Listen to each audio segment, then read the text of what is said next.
ఈరోజు టాపిక్ ఏంటి అంటే ఇందాక ఒక షార్ట్ పెట్టాను.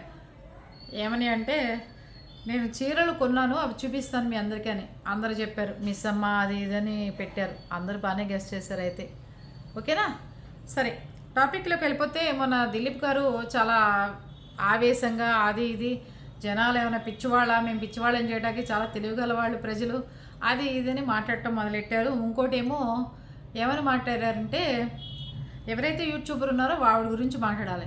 కానీ ఇంకోటి ఏం మాట్లాడారు తెలుసా, జనాలు చీరలు చూపించట్లేదు అన్నారు, ఆ ఫేక్ శారీస్ అన్నారు, ఎక్కువ డిస్కౌంట్లు పెట్టారు, దాన్ని తగ్గిస్తున్నారన్నారు, ఎక్కువ ఆఫర్లు ఎలా ఉన్నాయి వివరంగా చెప్పట్లేదు అన్నారు, మీరే రండి చీరలు చూపిద్దరు కానీ అది ఇదని ఆవేశంగా మాట్లాడేశారు. సరే మాట్లాడితే మాట్లాడారు, మనకెందుకు లేని ఊరుకుందాం అనుకున్నాను. దాని తర్వాత మేమేమన్నా బల్ల కింద చేతులు పెడితే వచ్చే డబ్బులు అనుకున్నారా అని చెప్పి మాట్లాడారు. దాని తర్వాత మేమెవరిని తెలివిగల వాళ్ళే అందరూ, మేమెవరిని రండి కొనుక్కోండి లేకపోతే ఎవరిని మోసం చేయట్లేదు, ప్రజలను ఎవరు మోసం చేయరు, వాళ్ళు చాలా తెలివిగల వాళ్ళే అన్నారు. సరే అది కూడా బాగుంది. మాట్లాడితే బల్ల కింద చేతులు అంటే బల్ల కింద చేతులు పెట్టాల్సిన అవసరం దిలీప్ గారు ఏంటి, బల్ల మీద దర్జాగా చేతులు పెట్టి అమ్ముకుంటుంటే ఆయన చీరలు. దాంట్లో బోళ్ళు మంది ఆఫీసర్లు భార్యలు వస్తున్నారు, బోళ్ళు మంది బిజినెస్ చేసుకునే వాళ్ళు వస్తారు, బోళ్ళు మంది చీరల షాపు వాడు వచ్చి చీరలు అమ్ముకునే వాళ్ళు వస్తారు, బోళ్ళు మంది వస్తుంటే ఆయన బల్ల కింద పెట్టి అమ్ముకోవాల్సిన అవసరం ఏంటి? చక్కగా దర్జాగా బల్ల మీద పెట్టి అమ్ముతున్నారు. బల్ల మీద కౌంటర్ ఉంటుంది, ఆయన కౌంటర్ కూడా బల్ల కిందే ఉంటుంది. కౌంటరు ఏది డబ్బులు పెట్టుకోవడానికి ర్యాక్ ఎక్కడ ఉంటుంది? బల్ల కింద, కాకపోతే బల్ల పైన అట్టి పెట్టి డబ్బులు వేసుకుంటున్నారా ఏమో మరి నాకు అర్థం కాలేదు. ఎప్పుడైనా గల్లా పట్టి ఎక్కడ ఉంటుంది? బల్ల కిందే కదా, ఆ కిందేగా మరి ఆయన కూడా డబ్బులు దాచుకునేది. ఏ చీరకన్నా ఆఫర్ రాకుండా డబ్బులు మిగలకుండా స్వచ్ఛంగా అమ్మే ఏ మనిషి అమ్మేడు కదా ఆయన. నాకు దీంట్లో పౌరుషం వచ్చేది ఏమీ లేదు, దీంట్లో నాకు కలిసి వచ్చేది కూడా ఏం లేదు ఆయన విమర్శించడం. బల్ల కింద పెట్టి చేతులు పెట్టి నేనేమన్నా చేస్తున్నానా లేకపోతే నేను అది చేస్తున్నానా నేను ఇచ్చేస్తున్నా అంటే ఆయన అన్నారు కాబట్టి పాపం ఆయన పౌరుషం పడ్డారు. కానీ ఈయన బల్ల పైన పెట్టి చీరలు అమ్ముతారు దర్జాగా. బల్ల పైన పెట్టి చీరలు అమ్మిందే కాకుండా బల్ల గల్లా పట్టే బల్ల కిందే ఉంటుంది కదా. మరి ఆయన గల్లా పెట్టి ఎక్కడుందో చూసి రావాలి రేపు వెళ్ళినప్పుడు. మొన్న ఒక గంట ఉన్నాను చూడలేదు. మీ గల్లా పెట్టి కూడా మీరు డబ్బులు పెట్టే ర్యాక్ కూడా బల్ల కిందే ఉంటుంది, మీ చేతులు కూడా బల్ల కిందే ఉంటాయి. చూసుకోండి దిలీప్ గారు. ఏది పడితే అది మాట్లాడేస్తే అందరూ ఊరుకుంటారనుకుంటే ఎట్లా, అందరిని అవమానించేద్దాం అనుకుంటే ఎట్లా అని నేనైతే అంటలేదు. కానీ మీరు మాట్లాడిన కొన్ని కొన్ని వర్డ్స్ నాకు కామెంట్ల ద్వారా ఇట్లా అన్నారు దిలీప్ గారు ఇట్లా అన్నారు అంటే నేను అదేమీ లేదు. దిలీప్ గారి షాపుకి నేను వెళ్ళాను, మిస్ అమ్మ కుక్కట్పల్లి బ్రాంచ్కి. చక్కగా ఆడవాళ్ళు చక్కగా చూపించారు. చీరలు అయితే నలిపి పడేశారు ఆ చీరలు. కానీ నిజంగా మనం ఒక్క చీర మనం ఉతికి ఆరేసుకుంటే ఆ చీర 300-500 రూపాయల చీరని ఎంత జాగ్రత్తగా దాచుకుంటాం. అక్కడ 10,000 రూపాయల చీర అవని 5,000 రూపాయల చీర అవని ఏదైనా సరే ఇష్టారాజ్యంగా చేస్తున్నారు. పోనీ అలాగని ఏదన్నా ఇది నలపకండమ్మా ముట్టుకోకండమ్మా అంటే అదిగో చీరల షాప్కి వెళ్తే ఈ మాట అన్నారు ఆ మాట అన్నారు అంటారు. అంచు ఎక్కడుంది, బ్లౌజ్ ఎక్కడ వచ్చిందని మొత్తం ఇప్పేస్తున్నారు. వాళ్ళు ఏం చెప్పాలో పాపం వాళ్ళకి తెలియట్లా. లేడీస్ కూడా చాలా ఓర్పుగా చూపిస్తున్నారు.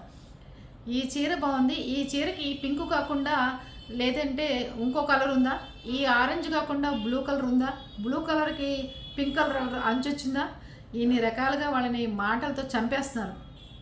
నాకే పిచ్చి వచ్చేసింది. ఏది 20 మినిట్స్కే అంత జనాలు వచ్చి పడిపోయి ఒక్కళ్ళు కాకుండా ఒక 7-8 మంది కలిసి వస్తారు. కలిసి వచ్చి 7-8 రకాల చీరలు ఒక బల్లంతా ఆక్రమించుకుని విప్పదీసేసి అలా చూసి ఇలా చూసి ఇష్టారాజ్యంగా చూస్తారు. టాపిక్లో వెళ్ళిపోతే నేను కూడా చీరలు కొనుక్కొచ్చానని చెప్పాను కదా మా ఫ్రెండ్కి. కానీ అండి నలిపేస్తుంటే బాధ అనిపించిందండి చీరని. ఇదిగోండి, ఇది ఒక కలర్ చాలా బాగుంది చీర.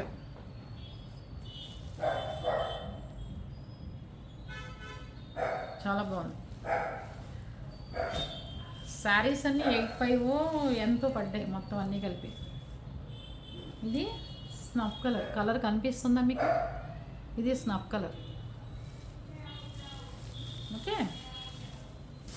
ఈసారి వింటేజ్ కలెక్షన్ అంతా స్నఫ్ కలర్ల మీదే వెళ్ళిపోతుంది. ఇది నా చేతిలో నలిగిన చీర. చాలా బాగుంది ఈ కలర్ కూడా. ఓకేనా,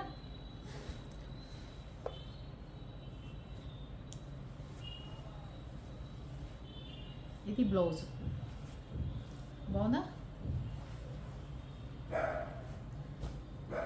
ఓకే, చూడండి నా చేతిలో ఒక్కసారి పడితేనే ఇలా నలిగిపోయింది. సరే, నేను కొనుక్కున్న చీర చూపించిన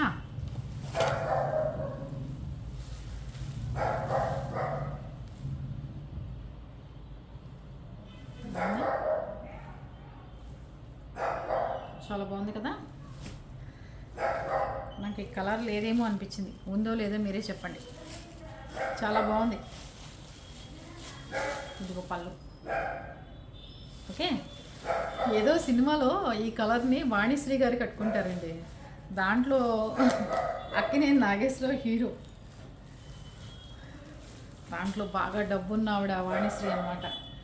ఆవిడ అంబాసిడర్ కారులో తిరుగుతూ ఈ కలర్ చీర కట్టుకుని ఆ సినిమా చూశాను ఎప్పుడో నా చిన్నతనంలో. ఓకే, బాగుంది. అది ఇంతకీ మిస్ అమ్మలో చీరల సంభాషణ చాలా బాగా చూపిస్తున్నారు. మిస్ అమ్మలో చాలా ఓపిక్గా చూపిస్తున్నారు. చీరలు ఇప్పకుండా ఉంటే అన్ని చీరలు బాగున్నాయి. ఏ చీరల షాప్కి వెళ్ళినా, బట్టల హాస్పిటల్కి వెళ్ళినా, బస్ స్టాండ్కి వెళ్ళినా, రైల్వే స్టేషన్కి వెళ్ళినా, రోడ్డు మీదకి వచ్చినా ప్రతి ఒక్కొక్కరిది ఒక్కొక్క అనుభవం ఉంటుంది, చెబుతూ ఉంటారు. మీకు అలాంటివి జరగకుండా చక్కగా చూసుకునే బాధ్యత మాది అని చెప్పి నవ్వుతూ మీ అందరు కలిసి స్టాఫ్ వీడియోలు చేయండి. ఒక మనిషి వచ్చి చెడ్డవాళ్ళు షాపులో ఏమీ లేదు అని చెప్పినంత మాత్రాన మీ షాప్ ఏమీ మీ రెప్యుటేషన్ ఏం దెబ్బతిందో. అందుకని మీరు కొంచెం ఆవేశం తగ్గించేసుకోండి. ఎవరికైనా ఆవేశం వస్తుంది. నాకు కూడా బ్యాడ్ కామెంట్స్ ఎవరైనా పెడితే పెద్ద బీపీ వస్తుంది, మీకు లాగానే సేమ్ అది పరిస్థితి. చీరలు చక్కగా నలగకుండా ఉండే విధంగా పక్క వాళ్ళు కొనుక్కోవాలి అంటే కొత్తగా ఉండేటట్టు ఉండాలి. నలిపేసి ఇప్పదీసేసి దాన్ని ఇష్టారాజ్యంగా పల్లెక్కడ బ్లౌజ్ ఎక్కడ అని వాళ్ళు ఇష్టం వచ్చినట్టు చేస్తున్నారు.